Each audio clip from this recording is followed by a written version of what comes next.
as Zach is mentioning, that UV index is going to be high today. You should always use sunscreen and stay in the shade during the day. But if you do get a sunburn, we have some tips to help you out. News 4's Kaylee Wright is live in our studio to explain when a burn is bad enough to warrant seeing a doctor. Good morning, Kaylee.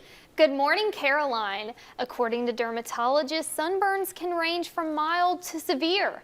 Dr. Jeffrey Stricker from the Dermatology Specialist Group in Dothan says that severe sunburns are uncomfortable and dangerous. He says if you are having pain, that over-the-counter pain relievers can't help, or if you feel physically ill, like having head or stomach aches, you might need to see a doctor. Other symptoms of severe sunburn are dehydration and severe blistering. Dr. Stricker says those severe sunburns happen when you spend several hours in the sun.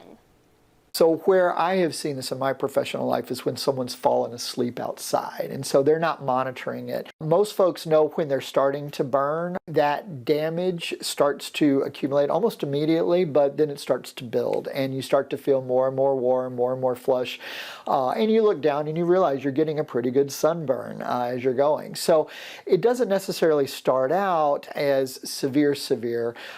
It typically kind of builds. He says that the best way to avoid sunburns is by using protective strategies. Some of the primary ones are wearing protective clothing, like wide-brimmed hats, and wearing a sunscreen that is at least SPF 30. It's important to remember that anything reflecting visible light can burn you. So even if you are at the beach under that umbrella, the reflection coming off the water and the sand is giving you the same amount of sun if you were to stand out in the open. Caroline. Thank you so much, Kaylee.